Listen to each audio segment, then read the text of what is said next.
भारतनि नखर बिफाननि मन्त्रि अमित शाह बिथाङा मैया आसामाव सयता जायगायाव मिटिं खालामदों। बेनि गेजेराव उदालगुरियावबो मोनसे बिथाङा बे फैनानै रायजो राजाफोरनि गेजेराव गोबां बाथ्रा बुंदों आरो गोबां बाथ्रानि गेजेराव गोबां जौगानायनि आसनि जोंनि उदालगुरि समस्टियाव लादों। 5,000 crore आसनि बेनिफ्राय बिभिन्न आसनि बेबायदि दिनै बिजेपि सरकारा हरगोन होननानै प्रसार खालामदों आरो बे प्रसारल' नङा, बे बास्तबाव रुपायतबो जागोन, बेखौ इमप्लिमेन्टबो खालामगोन। कारण बिजेपिया दासिमहालागै जिखिनि खोथा बुंदों बेखिनिखौ इमप्लिमेन्ट खालामनायखौ जों नुबाय थादों। बेनि गेजेरजों बिथाङा बेखौ उदालगुरि समस्टियाव बिजाथिया आं हिसाबै इउपिपिएल बिजेपि एजिपिनि जौथ मोनसे प्रसेस्तानि बिजाथि हिसाबै आंखौ दिनै गनायदों हिसाबै आंनि जानाय बिथाङा प्रसार खालामदों। ओरैनो जों ज' जानो खामानि मावनायाव रायजोफोरनि जिथु मन'भाब दिनै इउपिपिएलनि बिजाथिनि प्रतिनो समर्थना बारा जानानै जों नुजाबाय थाखादों। आरो मैया अमित शाह बिथाङा फैनानै जिखिनि बुंबाय जे ओनसोलनि जौगानायनि थाखाय ओनसोलाव गोजोन थासारि दानो थाखाय आरो गोजोन थासारिखौ फोथांना लाखिनो थाखाय जों बिजेपि एजिपि आरो इउपिपिएलनि सरकारनि गोनांथि दं आसामाव, बे बाथ्राखौ रोखा बुजायनायजों लोगोसे दिनै रायजोफ्रा गासैबो बुजिनायजों बुजिदों आरो बिथांनि बे बाथ्राखौ फोथायनानै गोबां रायजोफ्रा दिनै उदालगुरि समस्टियाव बिजेपिनि आरो इउपिपिएलनि जि ज' सायख'जानाय बिजाथि बेबायदि हिसाबै आंखौ देरहाहोनाय बाथ्राखौ सिद्धान्त लादों आरो आं आसा खालामदों जे एबार रायजो राजाफ्रा आंजों गसंगोन आरो आंजोंनो थानानै एबार बे बिसायख'थिनि गेजेरजों थांनाय 20 बोसोर राजत्व खालामबोनाय रिहन दैमारिखौ जोंनि समाजनिफ्राय बिदाय होगोन। रायजोफोरनिफ्राय मानि मदद मोनदों नैबे समाव बिसायख'थि फोसावदिंबाय थादों नोंथाङा? ओरैनो दा जिखिनि एरिया जिखिनि गामिफोराव जों हाबदों, बे हाबनायफ्राव रायजोफोरनि जिथु मदद, रायजोफोरनि जिथु हेफाजाब, बेयो जोबोद पजिटिभ। थांनाय काउन्सिलनि निर्बाचननि जि माबामोन पजिसन, जि सिटुवेसन, बेनिफ्राय जेबो फाराग गैया। बेनिखाय एबार जों जथेस्थ' आसा खालामनो हायो। थांनाय बारावथ' इउपिपिएलआ हारसिं गेलेदोंमोन, एबार खिन्थु इउपिपिएल आरो बिजेपि ज' जादों। बेबायदि हिसाबै एबारनि सापर्टआ बांसिन। मोनसे बाथ्रा बेखौल'सो साननो गोनां, जोंहा एबार उदालगुरि समस्टियाव बिजाथि सानैल', बेनिखायनो भटआ बांसिन मोननांगोन। थांनाय बिसायख'थियाव रिहन दैमारिया मात्र 44,000 मोननानै देरहादोंमोन। एबार खिन्थु 44,000 देरहानायनि जेबो माबा जानाय नङा। एबार सासे बिजाथि देरहानोबा नङाबाबो 70,000 भट मोननांगोन आरो जों बे 70,000 भटखौ गोरलैयैनो मोनगोन होननानै आं फोथायनाय दं। बे समावहा बिपिएफनि बिजाथि रिहन दैमारि बिथाङा 20 बोसोर राज खालामबाय बेवहा। दा बेयो मोनसे गोख्रों हानजा होननानै बिथांमोना फोरमायदों। दा बेनि बागै बिथांमोना बेसेबां दा आवगायनाय दं बिथांमोन? जों गनायो रिहन दैमारिया 20 बोसोर राजत्व खालामनायसै, बिहा गोबां थाखा फैसा दं आरो दासिमहालागै फ्राय 5-10 क्र'रसो खरस खालामबाय होननानै जों एसे खोनानो मोनदों मानसिफोरनि खुगानिफ्राय। बिथाङा थाखा फैसा दं, गोबां मानसि दं, गोबां अभिगता दं, बिदि हिसाबै गोख्रों। जों बिथांखौ गोरलै होनना सानाखै। खिन्थु थेवबो बिसायख'थि देरहानाया थाखा फैसाजोंबो जाजोबा, गोबां मानसि थाबाबो जाजोबा, गोबां बोसोरनि अभिगता थाबाबो जाजोबा। बेनो बिसायख'थि देरहानोबा अन्तत रायजो राजाफोरनि मदद आरो हेफाजाबसो नांगौ। रायजोफ्रा जायखौनो मोजां मोनगोन, जायजोंनो थागोन, जायखौनो मदद खालामगोन, बांसिन रायजो राजा बिसोर देरहागोन।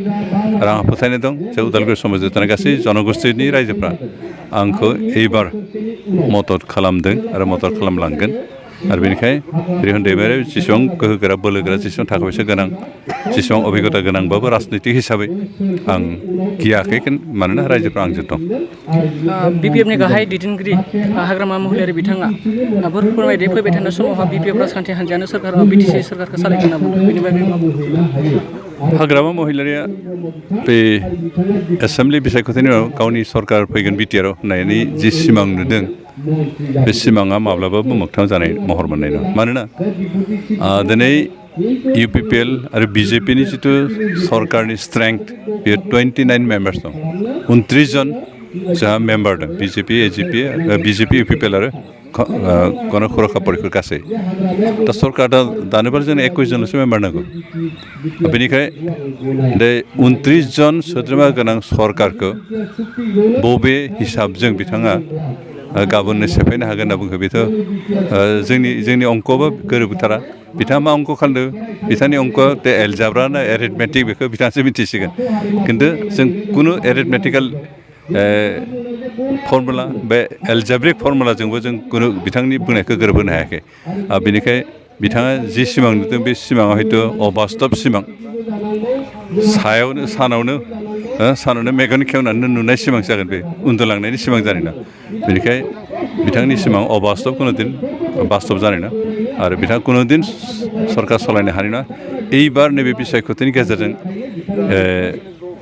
बिजेपि एजिपि इउपिपिएल आरो सिएसपि आसामाव सरकार दागोन आरो आसामाव सरकार दायोबा बिथाङा कुनुदिन बिटिआर सरकारखौ सेफायनायनि गोहो थानाय नङा आनकि नैबे बिसायख'थियाव माबानिफ्राय बिपिएफनिफ्राय सासेसो देरहागोन ना देरहाया बेनो सन्देहजनक दा सासेबो जुदि देरहाहोनो हाया बोरै सरकारखौ सेफायलायखो जायहा सरकारजोंनो गैया स्टेट गभर्नमेन्टजों बिथाङा कुनुदिन बे काउन्सिल सरकारखौ सेफायनो हानायनि अथरिटि थाया बे समावहा हाग्रामा महिलारिया जेब्ला इउपिपिएल आरो बिजेपि एलायन्स गभर्नमेन्ट दंमोन अब्ला जातिखौ फानबाय होनना बुंदोंमोन नाथाय दायो बिपिएफ राजखान्थि हान्जाया कंग्रेस एआइडिएफजों दा एलायन्स जानानै महाजोट जानानै खामानि मावदों दा बेखौ मा बुंनो सानो हाग्रामा महिलारिया थांनाय 5 बोसोर बिजेपि लोगो जानानै आसामाव सरकार दादों बे समाव बिथाङा फानाखैमोन नामा जुदि दिनै इउपिपिएलआ बिजेपिजों लोगो जानानै सरकार दानायखायनो बर' जातिखौ फानबायब्ला बिथाङा थांनाय 5 बोसोर मा खालामदोंमोन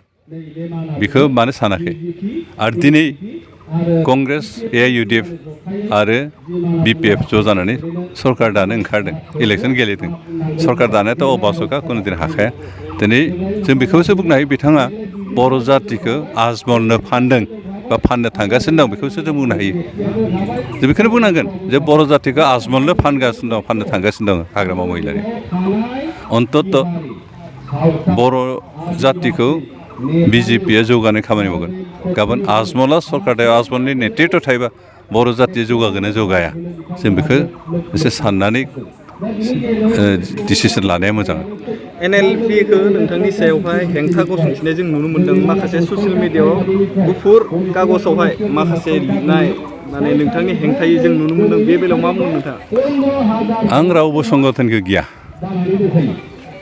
हाथियार दैग्रायानो जा हाथियार दैयै डेम'क्रेटिक अर्गानाइजेसन जा रावनिबो थ्रेटनिंखौ आं कुनुदिन गियाखै आरो गिनायबो नङा आरो जायफ्रा दिनै बिएनएलएफनि नामाव मानसिफोरखौ सिगिदों बिथांमोना आसलते बेबायदि बिएनएलएफ होननाय मोनसे खुनु संगठन गैया बेखौ सोरबा पलिटिसियान पलिटिकेल लिडार्सबा इलेक्सन समाव मासल पावार हिसाबै बाहायनो थाखाय दानानै होब्रबनायसो बेनिखायनो बे संगठननि आन्दोआव सोरबा पलिटिकेल दैदेनगिरि दं जायफ्रा इलेक्सनखौ मासल पावारजों देरहाहोनो थाखाय नाजाबोबाय थादों सिगांनि समफ्राव आरो दिनै बेखौनो नाजाबोदों बेनिखाय बिथांमोनखौ जों गिया आरो रावबो जाति जनगोष्ठियानो बर'आनो जा गुबुन जातिफ्रानो जा अस्त्र लानानै हाथियार नांनायफोरखौ गनाया दानि मुगायाव गनाया आरो रावबो जोंनि समाजखौ बेले बेजे दावराव दावसि खालामनायखौ रावबो लुगैया मानोना थांनाय 2020 मायथाइयाव जों बिटिआर सुक्ति खालामनायनि गेजेरजों जि मोनसे